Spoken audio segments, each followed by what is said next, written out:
मैं चिराग के लिए इसलिए नहीं आया कि उसको मुझे जिताना है, वो तो जीतने वाला ही है।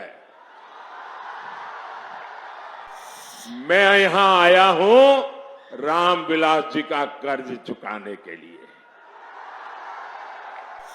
मेरे अनन्य साथी रहे रामविलास जी, और इसलिए मैं सामने से यहां आया हूं। मुझे मालूम है यहां का परिणाम आप लोगों ने तय कर लिया है।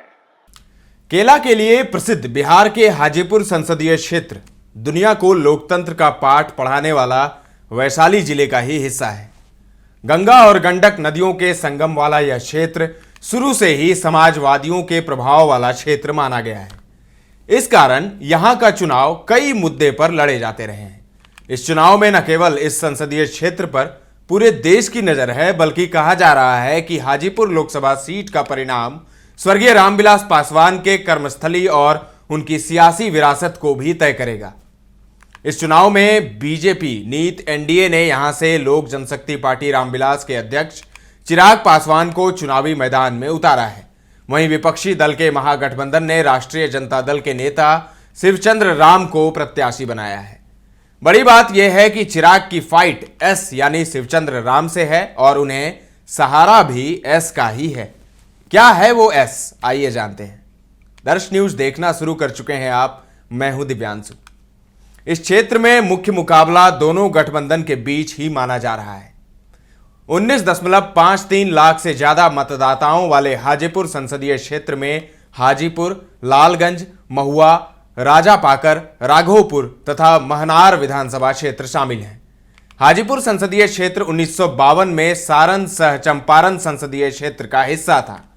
वर्ष 1957 में यह क्षेत्र अस्तित्व में आया।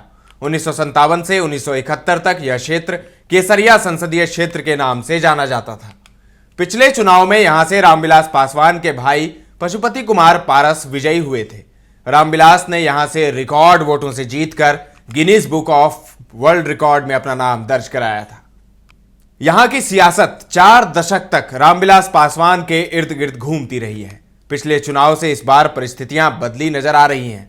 पिछले चुनाव से अलग इस चुनाव में रामविलास की इस कर्म भूमि से उनके पुत्र चिराग पासवान चुनावी मैदान में उतरे हैं।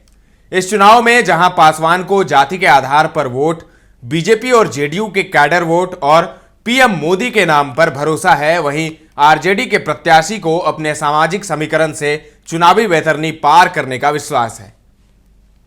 मतदाताओं को अपनी ओर आकर्षित करने में दोनों गठबंधनों के नेता भी कोई कोर कसर नहीं छोड़ रहे हैं। रामविलास के निधन के बाद लोजपा 2 गुटों में बंट गई। चिराग और उनके चाचा पारस में मतभेद हो गया। दोनों अलग अलग पार्टी का नेतृत्व कर रहे हैं।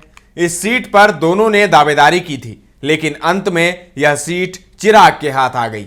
हालांकि उनके चाचा पारस की पार्टी राष्ट्रीय लोजपा भी एनडीए के साथ है। पिछले चुनाव में चिराग जमुई से सांसद चुने गए थे। जातीय आधार पर इस क्षेत्र में यादव, राजपूत, भूमिहार, कुशवाहा और पासवान की संख्या अधिक है। अति पिछड़ा वर्ग के मतदाता भी चुनाव परिणाम को प्रभावित करने की ताकत रखते हैं। सोमवार को पीएम मोदी ने भी हाजीपुर में चिराग के समर्थन में एक चुनावी रैली को संबोधित करते हुए रामविलास पासवान को याद किया। उन्होंने रामविलास पासवान को सामाजिक न्याय का सच्चा साधक बताया और कहा कि रामविलास जी की आत्मा को चिराग के सिर्फ जीतने भर से शांति नहीं मिलेगी। उनकी आत्मा को शांति तब मिलेगी जब उन्हें रामविलास पासवान से ज्यादा वोट मिलेंगे। माना जाता है कि दोनों गठबंधन में शामिल दलों को अपने वोट बैंक और कैडर वोटों को अंतिम समय तक सहज कर रखना चुनौती है। हालांकि राजद प्रत्याशी शिवचंद्र राम के लिए आरजेडी ने पूरा जोर लगाया है। बहरहाल चिराग पासवान को एस यानी यहां सवर्ण जातियों के साथ साथ मोदी और नीतीश के नाम और भाजपा के कैडर वोटों का सहारा है। वहीं शिवचंद्र राम को अपने वोट बैंक पर भरोसा है। अब इनके भरोसे पर मतदाता कितने खरा उतरते हैं, यह तो 4 जून को चुनाव परिणाम के बाद ही पता चलेगा। हाजीपुर में 5वें चरण में 20 मई को मतदान होना है। तो अब देखिए चिराग पासवान की फाइट एस से है यानी शिवचंद्र राम से, और उनको सहारा भी एस पर ही है जो कि सवर्ण वोटर्स हैं। अब देखिए कौन जीतता है। हालांकि चिराग पासवान की लहर चल रही है। एक तो उनके पिता की विरासत है वहां पर, दूसरी पीएम मोदी और नीतीश उनके साथ हैं। जीत उनकी ही लग रही है, पलड़ा उनका ही भारी लग रहा है। लेकिन ये जो कहा जा रहा है कि चिराग पासवान अपने ही पिता रामविलास पासवान के रिकॉर्ड को तोड़ देंगे, तो ये देखना दिलचस्प होगा कि सचमुच क्या चिराग उस जादुई आंकड़े को पार कर पाते हैं या फिर नहीं।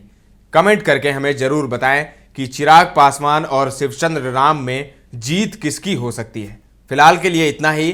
तमाम अपडेट्स देते रहेंगे, बने रहें दर्श न्यूज के साथ।